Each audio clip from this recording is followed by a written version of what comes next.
ajma'in, amma ba'd. Saudara-saudara sebangsa, setanah air, dan sekeyakinan yang berbahagia. Data-data terakhir yang sampai kepada kita membuat kita sebagai bangsa semakin prihatin. Walaupun tentu tidak membuat kita jadi pesimis, seraya kita tetap memberikan penghormatan dan penghargaan kepada upaya-upaya yang telah dilakukan oleh pemerintah kita. Data itu adalah 3/5 dari jumlah penduduk kita hidup di bawah garis kemiskinan. Ini artinya apa? 60% dari 210 juta rakyat kita hidup di bawah garis kemiskinan dan 20% diantaranya dalam kemiskinan mutlak. Berbagai macam komentar orang, ada yang tetap dalam alur rasional memberikan analisa kenapa dan mengapa ini terjadi. Ada yang berpendapat kurang kompaknya tim ekonomi kita. Ada yang bilang karena korupsi masih merajalela. Ada yang bilang rendahnya upaya untuk law enforcement. Ada yang lebih cenderung mencari kambing hitam, menyalahkan masa lalu. Namun realitasnya kemiskinan itu tetap berjalan. Tetap berlangsung. Sementara kita harus melakukan upaya-upaya di dalam alur kebersamaan terhadap kondisi yang dihadapi oleh mayoritas bangsa kita ini. Pada jumpa ini, saya ingin menyampaikan sebuah hadis yang diriwayatkan oleh Imam Al-Hakim. Rasulullah Sallallahu Alaihi Wasallam bersabda, "Arba'un man kunna fihi nasyarallahu rahmatuh wa adkhalahu jannatuh." Ada 4 hal. Siapa saja yang mempunyai ke-4 hal ini, Allah akan pancarkan rahmat kepadanya. Allah akan pancarkan kasih sayang kepadanya. Dan dimasukkannya orang itu ke dalam surga. Mari kita lihat semua kita termasuk salah satu saja dari 4 hal yang dibicarakan ini. Yang pertama, man awa miskinan. Orang yang memberikan perlindungan, memberikan tempat tinggal, menaungi orang-orang yang miskin. Allah melebihkan rezeki sebagian kita dari yang lain, agar dalam hidup terjadi take and give. Karena bagaimanapun kita ini saling memerlukan. Tidak ada orang hebat yang bisa hidup sendirian. Betapa dan siapapun kita memerlukan yang lain. 60% rakyat kita hidup di bawah garis kemiskinan dan bukan mereka punya mau. Padahal subhanallah, kita diberikan negara yang begini kaya, hijau, rangau, subur, makmur. Bumi kita mengandung gas, batu bara, minyak, laut kita kaya, hutan kita kaya. Negara kita kaya dan penduduk kita miskin. What's wrong? Tapi pertanyaan ini bisa mengundang berbagai macam polemik.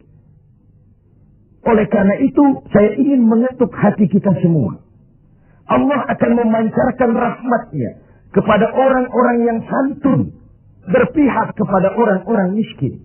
Hukum sering tidak berpihak kepada kemiskinan. Kebenaran sering tidak berpihak kepada kemiskinan. Sehingga dengan demikian, tersudutlah dia di pojok-pojok kehidupan. Padahal ini masalah kita bersama. Sementara Rasul dengan tegas memperingatkan, "Wallahu fi 'aunil 'abdi ma dama al-'abdu fi 'auni akhi." Allah akan selalu menolong seorang hamba selama hamba itu masih mau menolong saudaranya. Jikalau kita sudah tidak punya kepedulian kepada saudara-saudara kita yang hidup di bawah garis kemiskinan, jikalau kita biarkan mereka meratap dalam keputusasaan, jangan heran Allah juga tidak akan pernah peduli dengan kita. Sementara kemalangan apa yang lebih besar dalam hidup ini kalau Allah sudah tidak mau peduli dengan kita lagi. Rumah-rumah singgah tetap diperlukan. Pemandangan sehari-hari kita lihat anak-anak kita dalam usia sekolah terpaksa harus berjemur panas terik, terguyur hujan, tidur di tepi-tepi jalan oleh karena tekanan kehidupan, oleh karena sulitnya lapangan pekerjaan, oleh karena kemiskinan-kemiskinan yang dialami. Dan itu semua menjadi tanggung jawab kita untuk berbagi dalam kondisi yang seperti ini. Saudara-saudara sebangsa, setanah air, dan seiman yang tercinta. Dengan semangat ini, boleh jadi baju di rumah kita sudah tidak ada artinya. Tetapi ketika kita berikan kepada mereka, akan jadi besar artinya buat mereka. Sementara di rumah kita sendiri, kita sudah hampir lupa ada baju itu. Tidak tersentuh sama sekali. Beratkah kita memberikan sesuatu yang di tangan kita sudah tidak begitu berarti, sementara akan jadi pengarti yang paling besar bagi orang lain. Satu sisi ada orang sakit perut karena kekenyangan, sisi lain orang merintih karena kelaparan. Tidak bisakah kita menyisihkan sebagian saja supaya kita tidak berlebihan dan tetap sehat, sementara yang lain juga tetap tidak merintih kelaparan karena kekurangan makan? Kemiskinan merupakan musuh kita yang paling utama. Dan biang keladinya adalah belum stabilnya perekonomian kita. Penyebabnya bisa bermacam-macam. Karena kurang kompaknya tim ekonomi kita, ya. Karena warisan hutang, iya juga. Baik hutang pemerintah maupun hutang swasta. Karena orang-orang para pemimpin kita belum mampu melakukan terobosan-terobosan ekonomi yang menggembirakan, iya juga. Tapi rakyat kita sesungguhnya, kita lihat. Di lintasan pintu kereta, itu kadang-kadang penjaga pintu juga, kereta masih di mana-mana, pintu sudah ditutup. Panjang sekali antrian itu. Terbes sopir-sopir keringetan. Setengah jam nunggu kereta mau lewat. Ketika lewat keretanya memang 11 gerbong. Panjang sekali. Si sopir truk, si sopir bus, si kenek yang keringatan itu. Pantas saja lama kita menunggu sampai keringetan. Keretanya yang lewat panjang betul. Ada kepuasan batin. Sebaliknya bayangkan. Sudah setengah jam nunggu, keringetan, kepanasan, haus, mencekik leher. Antrian mobil panjang di lintasan pintu kereta. Begitu lewat, yang lewat ini cuma lokomotif. Nyumpah kenek-kenek ke sopir sialan. Dikira apa setengah jam kita nunggu cuma begitu yang mau lewat. Ini artinya apa? Secara psikologis, rakyat kita ini mau menunggu. Rakyat kita ini mau berkorban. Rakyat kita ini mau memberikan apa yang mereka bisa untuk sesuatu yang besar, untuk sesuatu yang monumental, untuk sesuatu yang bisa merubah keadaan mereka. Jangan biarkan rakyat kita menunggu dengan kecewa karena begitu lama menunggu yang lewat cuma lokomotif, cuma kepala kereta yang lewat. Mereka merasa penantian setengah jam sia-sia, pengorbanan peras keringat, haus mencekik leher. Jadi konyol ketika yang lewat cuma sebuah lokomotif. Begitulah. Kadang kita masih terkontaminasi oleh pola lama. Sebagian dari pemimpin kita masih memandang bahwa jabatan itu fasilitas dan kekuasaan. Lebih celaka lagi bahwa jabatan adalah jalan pintas untuk menuju kaya. Merasa giliran. Kemarin kan giliran kamu, sekarang giliran saya. Sepanjang jabatan masih dianggap sebagai fasilitas dan kekuasaan, apalagi jalan pintas untuk menuju kaya, itu rampok. Negara sedang sakit. Ini musim kerja bakti. Pesta sudah selesai. Ini saatnya kita cuci piring. Kita, dalam artian seluruh komponen bangsa, ya birokratnya, ya teknokratnya, ya ekonomnya, ya agamawannya, ya politisinya, semua kita. Ini merupakan tanggung jawab kita secara bersama-sama. Man awa miskinan. Orang yang santun kepada orang-orang yang miskin. memberikan tempat bernaung, tempat tinggal, mendidik, memberikan kesempatan pendidikan kepada anak-anak mereka. Sehingga anak-anak itu, yang juga anak-anak kita, punya hak menatap hari esok dengan pasti. Punya hak menggantungkan harapan dan cita-cita. Seperti juga anak-anak lain punya harapan dan punya cita-cita. Marilah kita semua menyadari, hidup ini sebuah putaran menunggu giliran. Dan jabatan adalah amanah. Sementara menyia-nyiakan amanah adalah khianat. Lebih jauh dari itu, agama mengajarkan apapun yang kita miliki dalam hidup ini sebuah titipan. Harta, titipan. Jabatan, titipan. Ilmu pengetahuan, titipan. Kalau titipan harus disikapi dengan dua. Pertama, titipan harus dijaga baik-baik. Masa ada orang datang ke rumah saya, Pak, saya titip mobil sebentar. Oh, silakan. Saat mobil diambil, kacanya pecah, bempernya penyok, rebannya kempes, knalpotnya hilang, marah yang punya. Saya cuma titip, kenapa tidak dijaga baik-baik?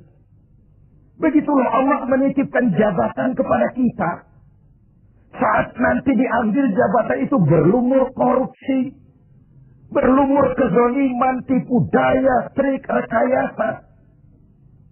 Tentu marah yang menitip.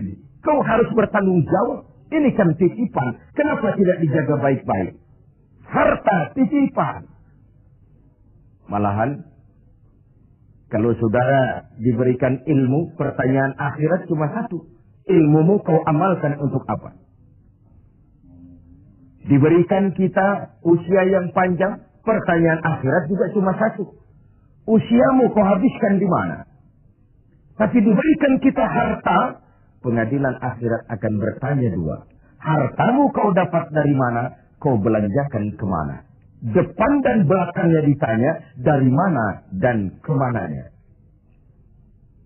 Itu sebabnya Rasulullah berpesan, hasibu anfusakum qabla an tuhasabu. Hitung dirimu sebelum Allah yang menghitungnya. Dengan bahasa sekarang, kalau malam-malam ada baiknya kita putar film hidup kita ini. Sejak Acil balik sampai sekarang, lihat adegan-adegan yang pernah kita lakukan.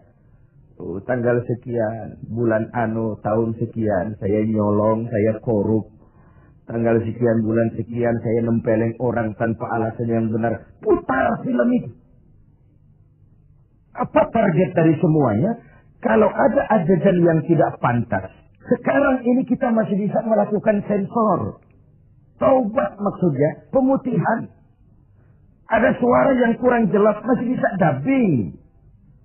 Ada alur cerita yang kurang utuh, masih bisa editing.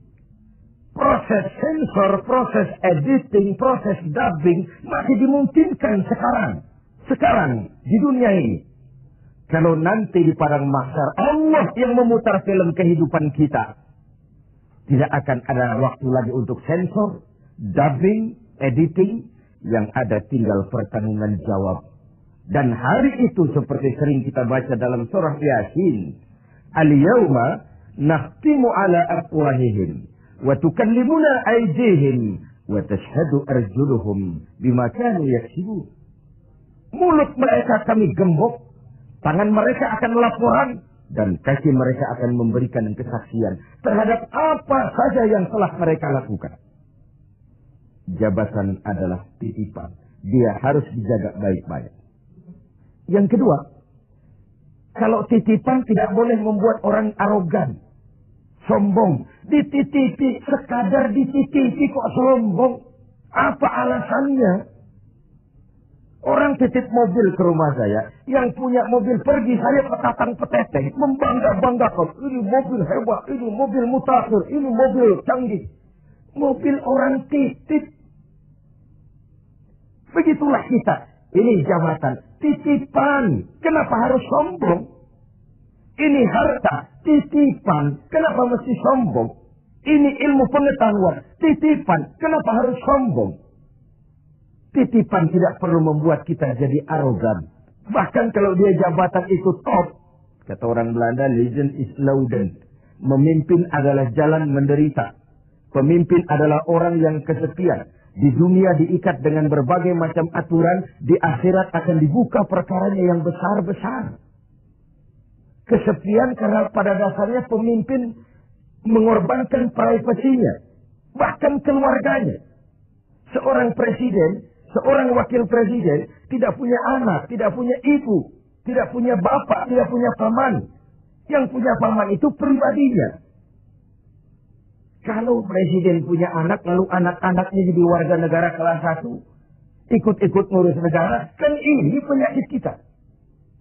Biarkan pemimpin sebagai pemimpin.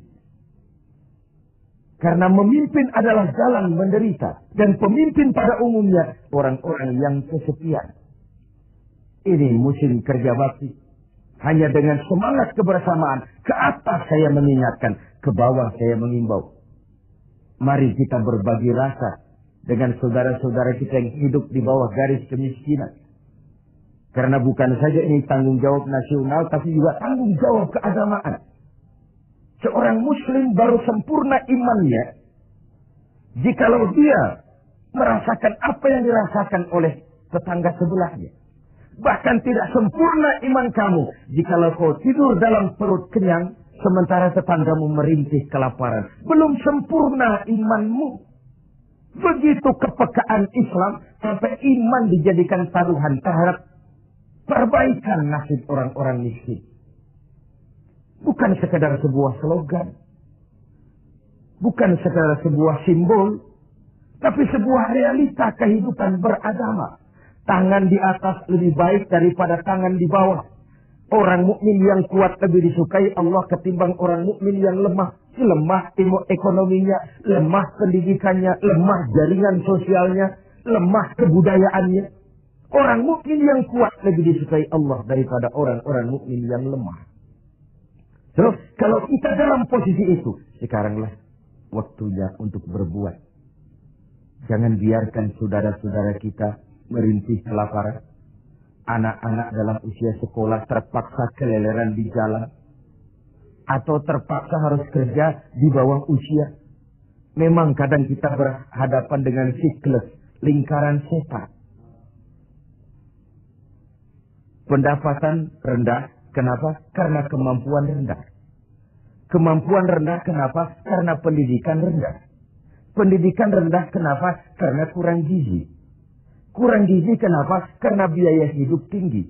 Biaya hidup tinggi kenapa? Karena pendapatan rendah. Begitu berputar lingkaran setan ini. Tapi what can we do now? Apa yang bisa kita lakukan sekarang? Buat tetangga kita, buat masyarakat lingkungan kita, setidaknya man awa miskinan. Orang yang menolong orang-orang miskin. Memberikan tempat tinggal. Melindungi mereka. Akan dipancarkan rahmat Allah kepada mereka. Kasih sayang Allah akan berlimpah.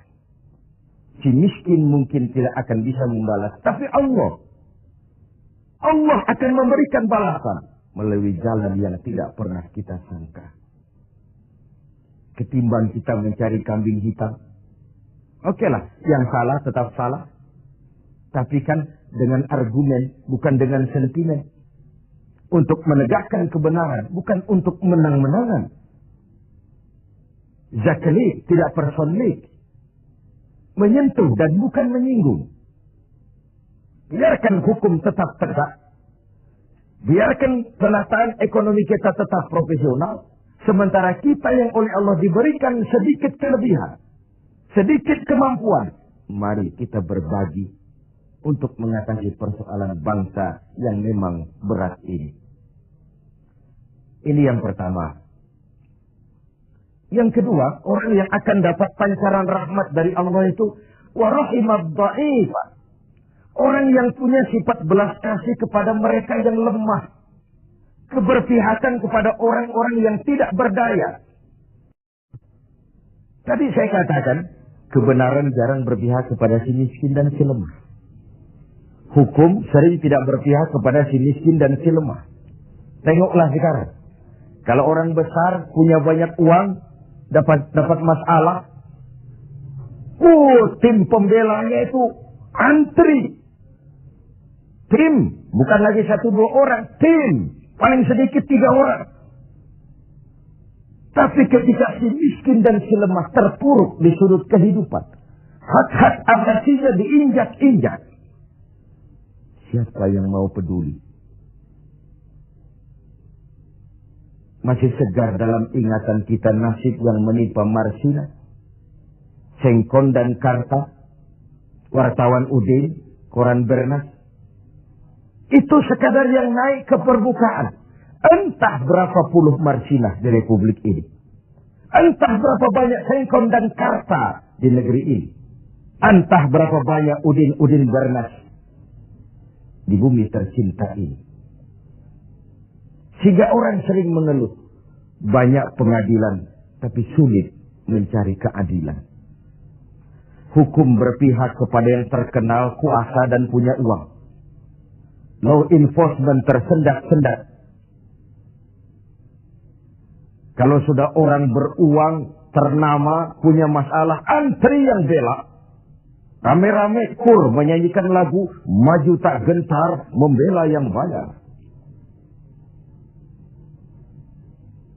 Sementara si lemah, si miskin, terseok-seok mencari keadilan.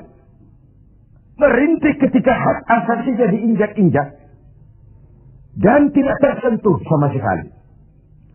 Sebagai refleksi dari itu, jangan heran kalau lalu muncul street justice. Pengadilan jalanan, maling motor tangkap, bakar. Refleksi dari ketidakpuasan rakyat melihat hukum selama ini. Di mana rakyat menyaksikan dengan mata telanjang kalau orang kecil berbuat salah, hukum cepat-cepat ditegakkan. Kalau yang besar salah, orang diam pura-pura tidak mengerti. Di situ tumbuhnya luka rasa keadilan. Karena hukum begitu berpihak. Di kalangan elit di atas sering terjadi bargaining untuk kepentingan pribadi mereka. Dengan label atas nama rakyat. Mewakili rakyat. Demi rakyat. Untuk rakyat. Rakyat sendiri nggak pernah tahu kalau di atas namakan. Nyaris rakyat kita lebih sering jadi address. Orang numpang alamat. Karena terjadi bargaining position. Untuk saling menutupi aib dan koreng masing-masing. Masing-masing memegang kartu truk. Kamu bongkar, saya bongkar. Kamu ngomong, saya ngomong. Maka upaya menegakkan hukum jadi semakin terseok-seok adanya. Saudara-saudara sebangsa, setanah air, dan seiman yang tercinta. Keberpihakan kepada orang yang lemah dan tidak berdaya. Bukan karena kita kepengen jadi hero. Tidak. Ini bagian dari ibadah. Bagian dari ibadah. Of course, lebih nikmat berpihak kepada kekuasaan memang. Numpang mujur, ikut nimbrung. Kekuasaan itu gula. Tentu saja banyak semut di sekitarnya. Harta juga manis. Banyak gula di sekelilingnya. Sampai-sampai ada pepatah Arab mengatakan, Innad darahima fil amakini kulliha taksur rijala mahabatan wa jalala. Uang dan kekuasaan itu di mana-mana bikin gagah orang yang memilikinya. Bikin hebat orang yang menguasainya. Orang yang punya uang dengan yang tidak punya uang, janganlah gaya hidupnya, gaya jalannya saja lain. Yang kecil-kecilan sajalah. Teman-teman kita yang kerja di bangunan itu, buruh bangunan itu. Kemis sama Sabtu sore, lain jalannya. Sabtu sore pun jalannya gagah. Kenapa? Habis gajian. Tapi kalau Selasa, Kemis, lesu, lelah, letih. Gaya jalannya saja lain. Dan agak nyinyir memang. Tapi realitas. Wahia silahun liman arada qitalan. Wahia lisanun liman arada fasahatan. Uang dan kekuasaan adalah senjata yang paling ampuh bagi orang yang mau bertempur. Nuklir bahkan sekalipun bisa nggak bunyi kalau disumpal dengan uang. Apalagi meriam, tank, pistol, semua tidak bunyi kalau disumpal dengan uang. Dia adalah senjata yang paling ampuh bagi orang yang mau maju ke medan perang. Dan lisanun liman arada fasahatan. Lidah yang paling fasih bagi orang yang mau bicara. Bicara dengan menggunakan retorika muter-muter menghanyutkan orang. Masih buntu. Coba uang yang bicara. Lewat semua. Ya secara guyonan. Anak-anak sering bilang. Ada fulus, mulus. Tidak ada fulus, manfus. Ini kata Arab Indonesia. Ada fulus, mulus. Tidak ada fulus, manfus. Apakah harus seperti itu budaya kita? Mau dapat jabatan, setelah pendidikan harus bersaing. Lalu dalam persaingan ini, mana yang paling bisa memberikan semur, dekat sama semar, semur. Logikanya apa? Kalau orang meraih jabatan karena banyak mengeluarkan uang dan berani, tentu dia sudah berhitung. 3 bulan pun pulang modal ini. Paling sebentar selesai nih, pulang balik modal lah. Sudah ada hitung-hitungan matematikanya. Kalau ini yang terjadi, orang naik meroleh jabatan karena banyak mengeluarkan uang, maka hal pertama yang dia lakukan setelah menjabat ialah bagaimana pulang modal.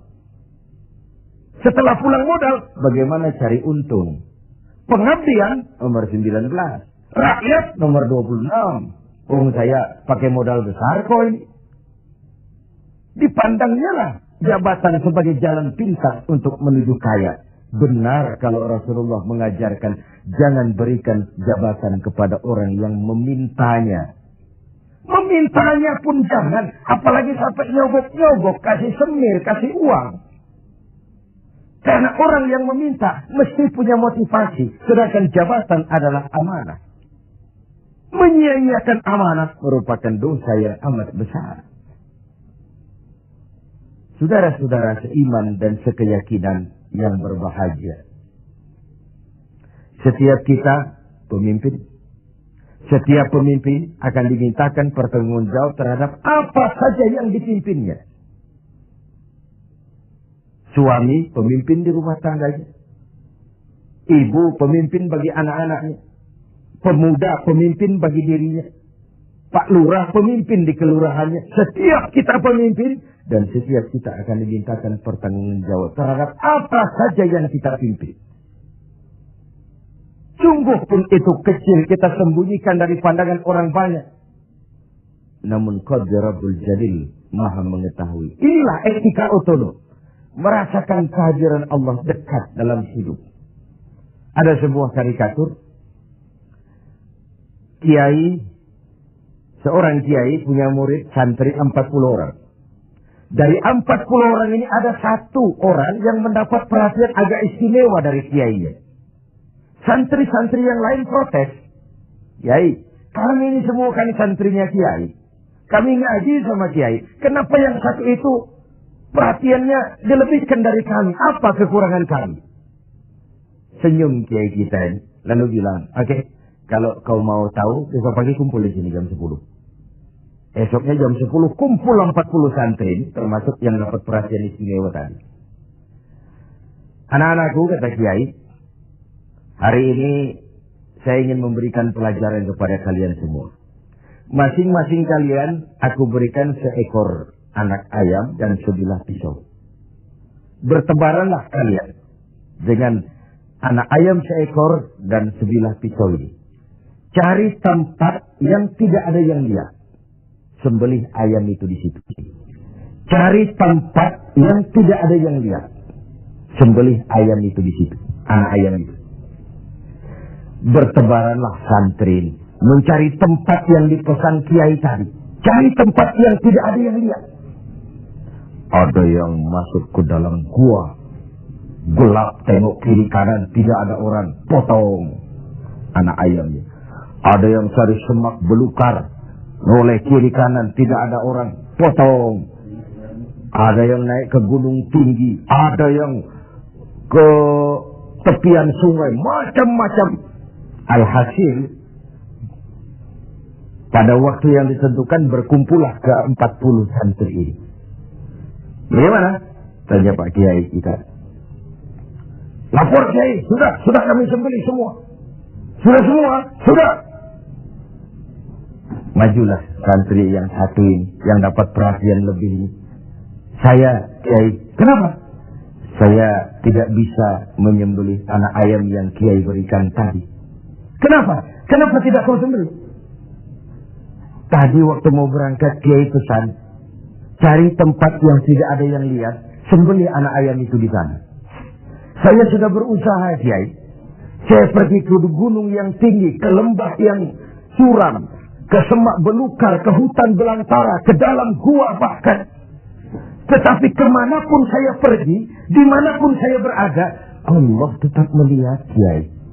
Saya tidak bisa menyembelih anak ayam ini seperti pesan Kiai tadi. Kiai senyum, lalu menghadapi 39 santri yang lain. Nah, kau tahu kan kenapa dia lebih istimewa dari kalian semua? Dia punya etika otonom. Dia merasakan kehadiran Allah dekat dalam hidup. Tengoklah dalam upaya memberantas korupsi di negeri ini. Berapa banyak tim yang sudah kita bentuk. Berapa banyak operasi yang sudah kita lancarkan. Entah yang namanya operasi kilat, operasi Raja Wali, operasi Halilintar, operasi Gledek. Tim ini, tim itu, tim ini, tim itu. Ketika terbentur gunung, timnya bubar. Operasinya selesai. Sementara korupsi tetap berjalan. Mari kita kembali kepada nurani. Dalam kondisi negara kita terpuruk, ekonomi kita begini rupa, 60% rakyat kita hidup di bawah garis kemiskinan. Masih bisakah kita menyalahgunakan jabatan untuk kekayaan pribadi? Masih maukah kita memperkaya kelompok sendiri dengan menyia-nyiakan rakyat banyak? Masih tegakah kita bermain-main dengan hukum? Kita tahu sesuatu itu benar, tapi terus kita injak. Kita tahu sesuatu itu salah, tapi terus kita kerjakan. Kita tahu sesuatu itu benar, tapi kita tidak berupaya membelanya. Benar, kalau Rasulullah Shallallahu Alaihi Wasallam pernah mengajarkan sebuah doa. Allahumma arinal haqqa haqqa warzuqna ittiba'ah wa arinal batila batilan warzuqna ijtinabah. Ya Allah, tunjukkan kepada kami bahwa yang benar itu adalah benar. Berikan kami kemampuan, kekuatan, kemauan untuk membela, mengikuti yang benar itu. Tunjukkan juga kepada kami bahwa yang salah itu salah. Berikan kami kekuatan, keberanian, kemampuan, kemauan untuk menjauhi yang salah itu. Ini artinya apa? Banyak orang tahu sesuatu itu benar, tapi dia tidak berdaya mengatakan itu benar. Dia tidak punya kekuatan untuk membela yang benar. Dia tidak punya kemauan untuk menyampaikan yang benar. Sebagaimana banyak juga orang tahu sesuatu itu salah, batil, zalim, tidak benar, inkonstitusional. Tapi dia tidak punya daya, kekuatan, dan kemampuan untuk menghindari yang tidak benar itu. Yang terjadi kemudian di masyarakat adalah kerancuan. Bisa saja terjadi yang benar dianggap batil, yang batil menjadi hak, yang halal dikatakan haram, yang haram menjadi halal, atau setidaknya disamarkan. Kerancuan nilai ini membuat masyarakat menjadi tidak menentu. Oleh sebab itu, keberpihakan kepada yang lemah seperti dianjurkan dalam hadis ini. Rahimat dhaif, orang yang bersifat kasih sayang kepada orang-orang yang lemah. Selain ada pula versi hadis Nabi yang menyatakan, Irhamu salasatan minan nas. Kasihanilah 3 macam manusia. Dikasihani. Siapa? Pertama, azizan zalla. Orang terhormat yang jatuh hina. Pejabat tinggi yang pensiun. Terkena post power syndrome. Itu kalau tidak kuat mentalnya, mengalami semacam frozen emotional attitude. Dan itu yang masih menghinggapi para birokrat kita sekarang. Dengar mau ada mutasi ke asap gerusu. Cari orang pintar, cari mbah. Sholatnya masih menghadap Allah. Tapi urusan kayak begini, cari orang pintar, cari mbah. Jadi, iyyaka na'budu wa mbah nasta'in. Ini kan tidak konsisten. Mukhtalif, mencampur aduk yang hak dengan yang batil. Akhirnya, segala macam cara diusahakan. Dia merawat jabatannya bukan dengan prestasi kerja yang baik. Bukan dengan kondite karena memang melaksanakan tugas dengan sebagaimana mestinya. Tapi banyak melakukan menangi atasan, suap sana, semir sini, semur situ. Azizan zalla. Orang terhormat yang jatuh hina. Terkena post power syndrome. Tidak sadar hidup ini kok cuma nunggu giliran kan. Ada saat datang, ada waktu pergi. Ada hari lahir, ada saat kembali. Ada waktu dilantik, ada saat menyerahkan jabatan. Wa tilkal ayyamu nudawiluha bainan nas. Hari itu kami putar di antara manusia. Apa yang kekal? Yang tetap adalah perubahan. Perubahan itulah yang tetap itu. Ini yang pertama. Yang kedua, ghaniyan qad iftaqar. Orang kaya yang jatuh miskin. Ini kalau tidak kuat mentalnya, bisa gila. Hidup serba ada, sama dengan pejabat tinggi. Datang dihormati, kemana-mana dikawal, tiba-tiba pensiun, nongkrong di warung Tegal, nggak ada yang negor.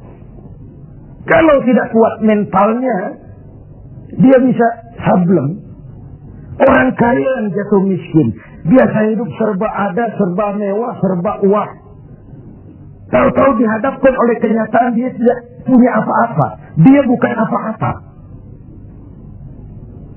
Itulah sebabnya kalimat inna lillahi wa inna ilaihi raji'un bukan sebuah ucapan sekadar saat kita menghadapi musibah. Itu kesadaran batin yang paling tinggi dari seorang muslim. Segalanya datang dari Allah. Segalanya akan kembali kepada Allah. Kalau satu saat saya harus melepaskan jabatan yang saya senangi, kenapa harus berat? Bukankah ketika terlahir dahulu tidak ada jabatan yang saya bawa? Kalau saya harus melepaskan harta yang saya miliki, kenapa saya harus berat? Bukankah ketika terlahir ke dunia ini tidak sesen pun uang yang saya bawa? Inna lillah. Segalanya dari Allah. Segalanya akan kembali juga kepada Allah. Kesadaran moral yang paling tinggi. Segalanya dari Allah. Segalanya akan kembali kepada Allah. Lalu orang ketiga yang perlu dikasihani kata Nabi, faqihan yal'abu bihil juhal. Ahli fikih, ahli hukum, ngerti syariat, tapi dipermainkan oleh orang bodoh yang kebetulan punya uang dan kekuasaan.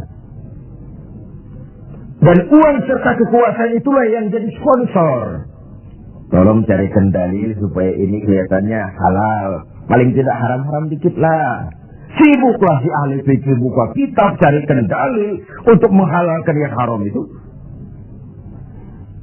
Tolong carikan alasan supaya ini boleh. Sibuk menurunkan kitab untuk memberikan legitimasi terhadap kebatilan. Orang ahli fikih yang dipermainkan oleh orang bodoh yang punya uang dan kekuasaan. Inilah realitas. Sehingga benar kalau Nabi mengatakan sebaik-baik umara adalah yang mendekati ulama. Sejelek-jelek ulama yang mendekati umara.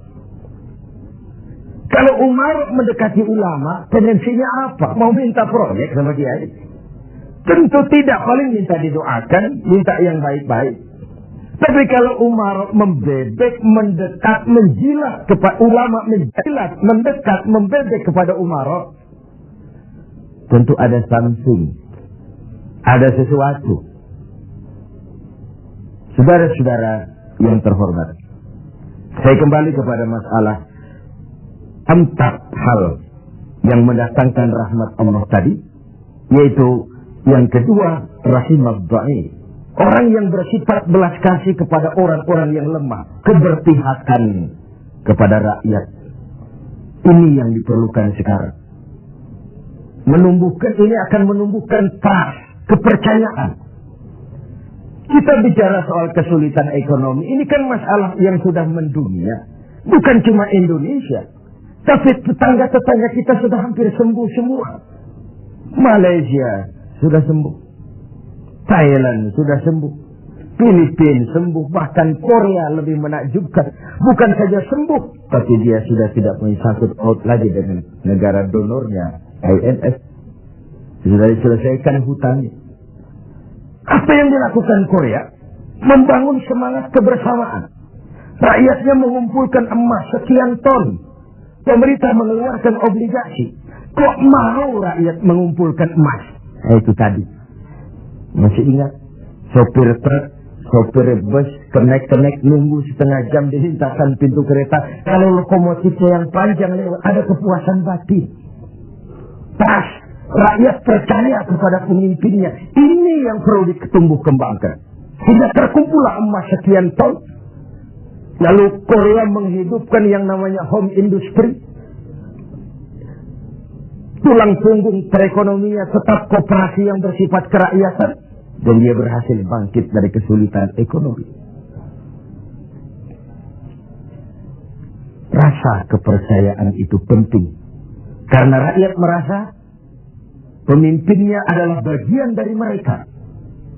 Ini yang Rasulullah saja dituntun oleh Al-Quran. Qul innama ana basyarum mislukum. Katakan kepada mereka Muhammad, aku manusia seperti kau. Seperti kalian semua. Apa artinya ini? Jangan menempatkan dirimu di atas yang lain.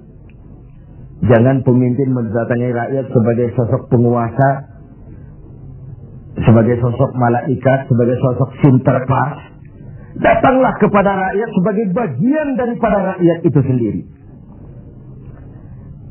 Saya tertarik dengan ungkapan Presiden Republik Rakyat Cina pada saat dilantik. Apa katanya? Berikan kepada saya 100 peti mati. Yang 99 akan saya gunakan untuk koruptor di negeri ini. Yang 1 akan saya pakai sendiri kalau kamu lihat saya tidak benar. Sebuah ungkapan yang menampilkan kesungguhan dan keteladanan. Siapkan 100 peti mati. Yang 99 untuk para koruptor di negeri ini. Yang 1 akan saya pakai sendiri kalau kamu lihat saya tidak benar. Sebuah negeri Cina yang nyaris ateis, komunis, mempunyai landasan moral yang begitu tinggi untuk memberantas korupsi, menciptakan pemerintah yang bersih dan berwibawa. Mengapa kita yang berpancasila, yang sila pertamanya ketuhanan yang Maha Esa, yang kita negara walaupun bukan negara agama tetapi negaranya orang beragama, mengapa kita lalu setengah hati terjebak pada bargaining cuma untuk melembagakan pribadi, kepentingan golongan paling tinggi, tapi tidak menyentuh kepentingan rakyat banyak. Satu hal yang patut kita renungkan. Saudara, kita teruskan kepada hal ketiga yang mendatangkan rahmat dari Allah itu apa? Wa rafiqa bil mamluk. Orang yang bersikap lemah lembut terhadap mamluk, hamba sahaya, mustad'afin, orang-orang yang tidak berdaya. Pembantu-pembantu di rumah kita sering kita anggap sebagai pembantu. Kita ora pati ngowong ke wong. Tidak memandang orang itu sebagai orang. Bukan sebagai anggota keluarga, tapi pure pembantu. Padahal dicucinya pakaian kita, dimasaknya makanan kita, dijaganya keamanan di rumah kita, di lapnya lantai rumah kita. Tidak dia mengeluh walau gaji kecil, hidup lebih banyak kurangnya daripada cukupnya. Yang dimaui dari hadis ini adalah keberpihakan kepada mustad'afin, golongan yang lemah, golongan yang tidak berdaya. Kita bisa bayangkan, hanya 2% saja dari jumlah penduduk Indonesia yang hidup dalam gaya yang begitu luar biasa, menikmati segala macam fasilitas. 98%-nya bergantung kepada yang 2% ini. Mereka yang owner, mereka yang menguasai uang, mereka yang terjebak dalam kredit yang triliunan. Bayangkan saja, ketika aset kita diberitakan 600 miliar di PPPN, tapi kemudian real cost yang sesungguhnya cuma 160 miliar. Terjadi 340 miliar yang di-markup sedemikian rupa. Begitu mudah orang mendapat fasilitas dengan semangat nasionalisme yang hampir tidak ada sama sekali. Ketika terjadi gonjang-ganjing di negeri ini, dengan berobatlah mereka berangkat ke luar negeri dengan segala macam lah. Lalu, what can we do? Apa yang bisa kita lakukan dalam kondisi seperti ini? Diperlukan tekad dan keteladanan. Tekad dari kita semua. Betapa seorang presiden Cina yang notabene adalah komunis punya ungkapan moral yang begitu tinggi ketika dia dilantik menjadi presiden. Saya ulangi lagi ungkapan ini karena memang menarik. Berikan aku 100 peti mati, yang 99 akan aku gunakan buat koruptor, yang 1 aku pakai sendiri kalau kau lihat aku tidak benar. Ini kan senapas benar dengan pidato pelantikan Abu Bakar As-Siddiq, Umar Ibn Al-Khattab. Kalau kau lihat aku benar, bantulah aku. Kalau kau lihat aku salah, tegurlah aku. Abu Bakar dengan tawadunya mengatakan, "Inni wallitu alaikum wa lastu bi khairikum." Aku telah dipilih untuk memimpin kalian, padahal aku bukan orang yang terbaik di antara kalian. Kalau kau lihat aku benar, bantulah. Kalau kau lihat aku salah, tegur. Dan Sayyidina Umar dengan jujur juga menjawab, "Aku akan menegurmu dengan pedangku." Artinya apa? Jangan main-main dengan jabatan. Jangan main-main dengan jadi pemimpin. Sekedar kepengen dihormati, sekedar kepengen hidup dengan segala macam fasilitas yang serba wah, kemana-mana dikawal orang, dihormati, cuma sebatas itu. Lalu tidak punya konsep ke depan membawa rakyat keluar dari kesulitan. Saudara-saudara sebangsa, setanah air dan seiman yang berbahagia. Warafiqat bil mamluk. Orang yang bersikap lemah lembut kepada orang-orang yang dalam kekuasaan orang lain. Budak sahaya, para pembantu, tenaga-tenaga kerja level bawah. Kita bersyukur kalau kita ke Korea, kita ke Hong Kong, tenaga-tenaga kerja kita masih memasuki pasaran menengah. Tapi di beberapa negara lain yang kita kirim tenaga kerja lapangan ke bawah, itu kan potret dari SDM kita. Dan saya katakan berbentuk lingkaran setan, siklus. Bagaimana kita berharap mendapat pendapatan yang tinggi kalau prestasi kerja kita rendah? Bagaimana prestasi kerja mau tinggi kalau dasar pendidikannya rendah? Bagaimana pendidikan mau tinggi kalau gizi, menu yang dimakan juga kalorinya rendah? Bagaimana mau mendapat menu kalori dan gizi yang tinggi kalau daya beli lemah? Bagaimana daya beli mau kuat kalau pendapatan juga rendah? Berputar di sekitar itu. Oleh karenanya dituntutlah kepekaan dalam situasi sekarang. Sulit-sulitlah, siapa yang tidak sulit? Yang kaya saja mengeluh, konon yang miskin. Yang masih punya kerjaan saja mengeluh, konon lagi yang sama sekali saja mengeluh, konon yang miskin. Yang masih punya kerjaan saja mengeluh, konon lagi yang sama sekali tidak punya kerjaan. Hopeless, homeless. Dan ini kesulitan kita bersama. Mari kita berbagi. Wallahu fi auni al-'abdi ma dama al-'abdu fi auni akhi. Allah akan selalu menolong seorang hamba selama hamba itu masih mau menolong saudaranya. Selama kita utuh, kokoh dan kuat, bersatu sebagai bangsa, tidak ada kesulitan yang tidak bisa kita atasi. Hutang-hutang kita, paling tidak kita bisa minta rescheduling, debt rescheduling, penjadwalan ulang. Terlalu riskanlah kalau kita minta pemutihan, karena itu memberikan pengumuman bahwa negeri kita bangkrut. Debt rescheduling. Sumber daya alam kita masih memadai. Banyak terobosan-terobosan yang dilakukan selain membebani rakyat dengan berbagai macam pajak. Pajak ini, pajak itu, pajak ini, pajak itu. Tidak adakah satu upaya selain meningkatkan pajak dengan tambahan hutang dari luar negeri untuk memperbaiki ekonomi ini? Let's be ourselves. Mari kita jadi diri kita. Selama ini kita gagal barangkali sebagai bangsa oleh karena kita tidak mau menjadi diri kita. Negara kita negara agraris, tapi teknologi kita berorientasi kepada high tech. High tech itu artinya high cost, tetapi sekaligus high risk. Yang kita perlukan teknologi yang mengarah kepada agro.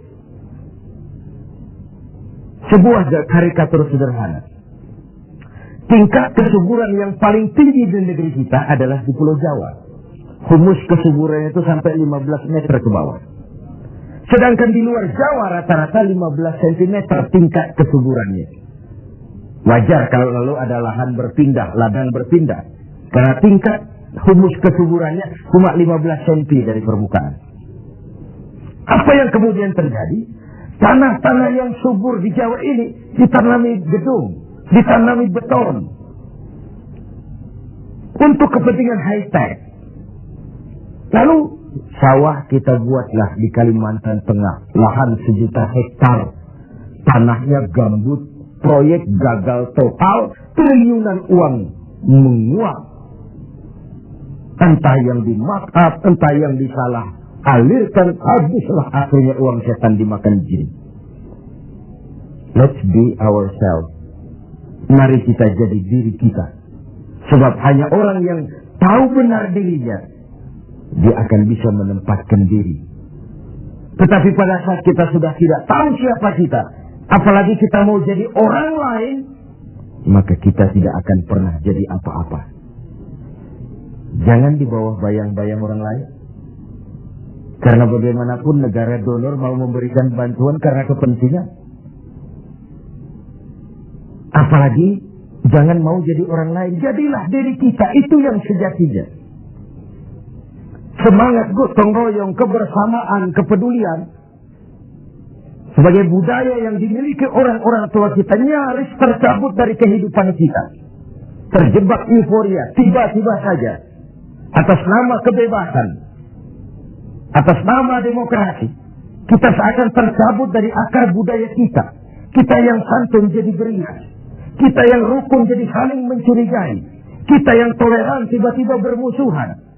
What's wrong? Apa sih sebenarnya? Siapa melawan siapa? Siapa nyurigai siapa? Siapa membunuh siapa? Kita anak-anak bangsa satu tubuh yang lahir dari rahim Ibu Pertiwi. Pada layaknya menghadapi kesulitan-kesulitan seperti ini, kita bahu-membahu. Saya ingat almarhum Panglima Besar Sudirman punya ungkapan, tidak ada kemenangan kalau tidak ada kekuatan. Tidak ada kekuatan kalau tidak ada persatuan dan kesatuan. Tidak mungkin terwujud persatuan dan kesatuan tanpa semangat silaturahmi. Mau menang kita keluar dari kesulitan besar ini, harus kuat. Mau kuat kita, harus bersatu. Mau bersatu kita, hidupkan budaya silaturahmi. Islah kata orang sekarang, rekonsiliasi bahasa kerennya. Tidak hanya pada saat memang ada benih-benih disintegrasi, tapi dalam kondisi yang normal. Silaturahmi dilakukan dalam posisi kita sebagai bagian dari rakyat kita. Rakyat memilih pemimpinnya bukan cuma untuk membuka, meresmikan, berkunjung, meresmikan, membuka, meresmikan, berkunjung. Rakyat memberikan amanah kepada kita untuk mengubah keadaan ini, membawa mereka ke arah kehidupan yang lebih pasti dan lebih baik. Saudara-saudara seiman, hal keempat, terakhir, yang mendatangkan rahmat dari Allah adalah wa anfaqa 'alal walidain. Orang yang membelanjakan hartanya untuk kedua orang tuanya. Pada skala yang makro, bagaimana generasi muda menghormati generasi tuanya. Satu hal yang pasti, orang-orang tua kita pernah muda dan kita belum pernah tua. Artinya apa? Paling tidak kita bisa menimba pengalaman. Hidup adalah mata rantai yang berkaitan. Sebuah sukses besar mestilah berangkat dari hal-hal sebelumnya. Listrik yang ditemukan Thomas Alva Edison, mungkin tidak secanggih listrik sekarang. Tapi kapanpun orang bicara listrik, Thomas Edison juga yang kita ingat. Orang-orang tua kita yang telah berjasa membangun negeri ini dengan keringat, air mata, darah, dan nyawa. Hanya bangsa yang besar yang bisa menghargai para pahlawannya. Hanya generasi terhormat yang bisa menghormati orang-orang sebelumnya. Hidup mata rantai yang saling berkaitan. Betapapun hebatnya kita sekarang, kita tetap merupakan produk dari masa lalu. Itu pada skala makro. Pada skala mikronya, menghormati ibu bapak. Tidak ada bahagia bisa ditegakkan tanpa restu keduanya. Dalam hidup kita sering berziarah ke makam-makam yang kita anggap keramat. Tapi sadarkah kita, keramat hidup itu ada di rumah kita. Ibu dan bapak kita. Doanya mustajab, sumpahnya pun manjur. Sehingga Nabi ingatkan, ridallah fi ridal walidain, wa suhtullah fi suhtul walidain. Ridho Allah dalam keridhaan ibu bapak. Murka Allah juga dalam murka ibu dan bapak. Agama mengenal kisah Jurayj. Budaya bangsa kita mengenal kisah Simalin Kundang. Sebuah potret. Tidak ada bahagia bisa ditegakkan tanpa restu dari ibu dan bapak. Ada orang mengungkapkan, kalau orang tua kaya, anak jadi raja. Kalau anak yang kaya, orang tua sering jadi budak. Sukses anaknya di ibu kota, ayolah Pak ikut saja ke Jakarta, Ma ikut saja ke Jakarta. Sudahlah tinggal saja di rumah, diam saja, gak usah kerja apa-apa. Biasa di desa dengan segala aktivitas, begitu ke Jakarta diam, kan tak enak juga orang tua. Akhirnya mulai nyapu-nyapu halaman. Akhirnya tak enak lagi, mulai bantu-bantu ngepel. Dan begitu seterusnya. Berapa banyak pun uang kita belanjakan untuk membahagiakan ibu dan bapak, nggak akan pernah sanggup menebus air susu ibu yang kita minum. Ayah yang pergi pagi pulang petang, peras keringat, banting tulang, kehujanan dan kepanasan untuk membesarkan dan mendidik kita supaya jadi orang. Sering setelah jadi orang, lupa kacang akan kulitnya. Saudara-saudara sebangsa dan setanah air yang berbahagia. Mudah-mudahan 4 hal yang saya sampaikan pada hadis yang diriwayatkan oleh Al-Hakim ini menjadi sumbangan moral untuk lebih meningkatkan kepedulian dan ikut andil dalam memberikan solusi bagi bangsa dan negara tercinta ini. Jumpa lagi di lain kesempatan. Usikum wa nafsi bitaqwallah. Wassalamualaikum warahmatullahi wabarakatuh.